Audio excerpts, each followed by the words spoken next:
Malino, Bacuramin Kasaruga, Basengat Kajubata. Harus. Perkenalkan, saya Wempi Kesu, AMC Paroki Mater Dei Melata, Keuskupan Palangkaraya, Kabupaten Lamandau, Kalimantan Tengah.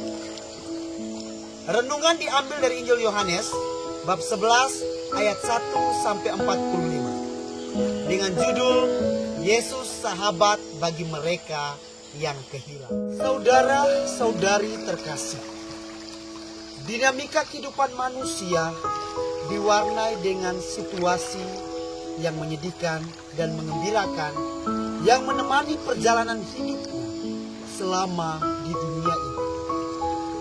Situasi yang pertama kita kenal adalah situasi di atas. Situasi di atas adalah situasi yang nampak begitu menyenangkan, situasi yang nampak begitu beruntung. Dan situasi di atas, semua kita akan mengatakan Allah benar-benar berpihak pada kita. Contoh dari situasi di atas adalah lulus saat ujian, diterima sebagai CPNS, diterima cintanya ketika kita menembak seorang cewek yang sangat kita idamkan, hasil panen melimpah. Dan tentunya dalam situasi ini kita akan mengatakan Allah luar biasa. Situasi yang kedua adalah situasi di bawah. Situasi di bawah adalah situasi yang kita lihat nampak sangat menggelisahkan. Tentunya dalam situasi di bawah kita akan mengatakan, manakah Tuhan bekerja untuk kita? Situasi di bawah adalah situasi yang tampak begitu menyusahkan dan tampak tidak beruntung. Contoh dari situasi di bawah adalah ditolak cintanya atau putus cinta, bencana alam, kehilangan orang yang kita sayangi, kehilangan orang yang kita kasihi. Dan tentunya ketika kita berada di situasi paling bawah, kita akan mengatakan atau mempertanyakan, di manakah kehadiran Tuhan untuk kita ketika kita berada di situasi di bawah.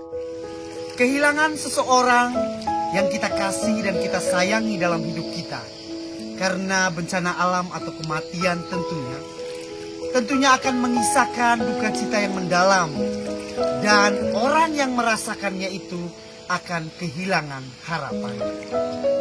Tentunya tugas kita adalah datang, menghibur, membantu mereka untuk meringankan beban mereka, sehingga saatnya mereka akan bangkit kembali dan memiliki tujuan arah hidup mereka. Saudara-saudari terkasih, dalam bulan Kitab Suci Nasional tahun 2021 mengusul tema Yesus sahabat bagi orang yang kehilangan. Dalam bacaan Injil Yohanes bab 11 ayat 1 sampai 45 seharusnya menjadi tolakan pijakan refleksi bagi kita. Karena saat itu Yesus mau menunjukkan kuasa-Nya dengan datang menghibur dan berbelas kasih bagi kita manusia. Yang dicontohinya, Dia datang mengunjungi Maria dan Marta dan berbelas kasih bagi saudara mereka Lazarus. Peristiwa Yesus datang mengunjungi Marta, Maria, dan Lazarus menjadi contoh bagi kita untuk datang dan peduli bagi sesama yang membutuhkan. Tentunya peristiwa di Betania, yakni kebangkitan Lazarus, tidak hanya soal kuasa Tuhan Yesus, tapi Yesus memberikan contoh teladan yang baik bagi kita semua untuk saling memperhatikan dan melihat situasi saudara-saudara kita yang mengalami kesusahan. Kebangkitan Lazarus mempertegas jati diri Yesus sebagai anak Allah yang mau peduli terhadap sesama umat manusia, yang dipilihnya sebagai sahabat dan berkuasa penuh atas hidup manusia. Saudara-saudari terkasih, ada beberapa pijakan yang bisa kita ambil dari bacaan Lazarus dibangkitkan dalam Injil Yohanes bab 11 ayat 1 sampai 45. Yang pertama adalah tidak hanya soal mujizat, tapi kita lihat Yesus yang begitu peduli dan mau bersahabat dengan sesama manusia. Dia mau bersahabat dengan kita dan begitu peduli terhadap para sahabat.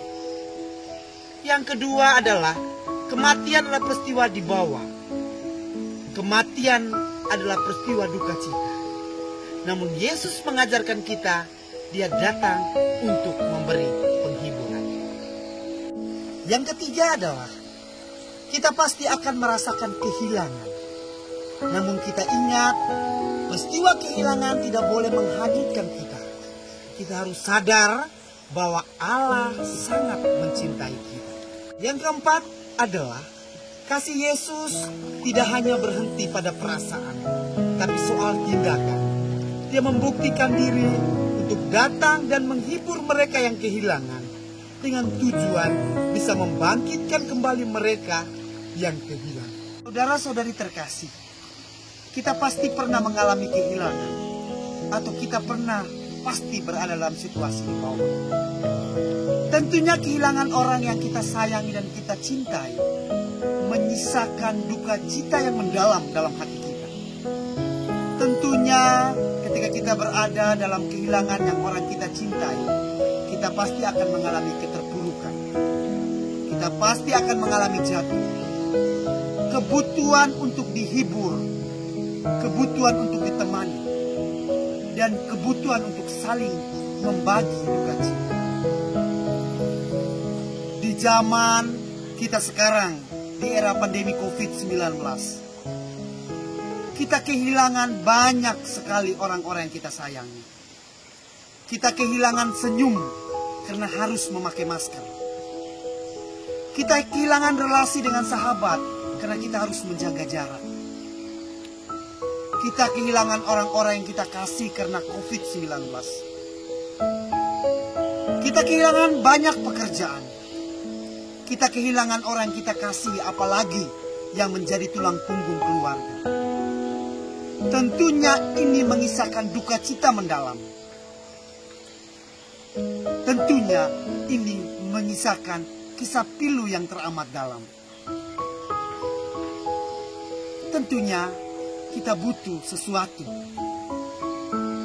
Kita butuh teman-teman kita untuk menghibur dan saling membantu.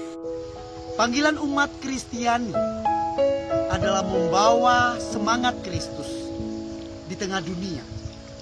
Membawa semangat Kristus yang begitu peduli dan mencintai umat. Sebagai pengikut Kristus, kita harus peduli dan berbelas kasih bagi mereka yang kehilangan di zaman ini. Mereka butuh dihibur. Mari datang menghibur.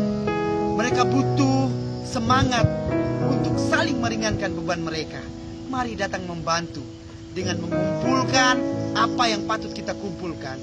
Dan mari kita beri hibur mereka sehingga mereka dapat bangkit kembali dan makin mencintai Tuhan kita, Yesus Kristus. Semoga Tuhan memberkati kita.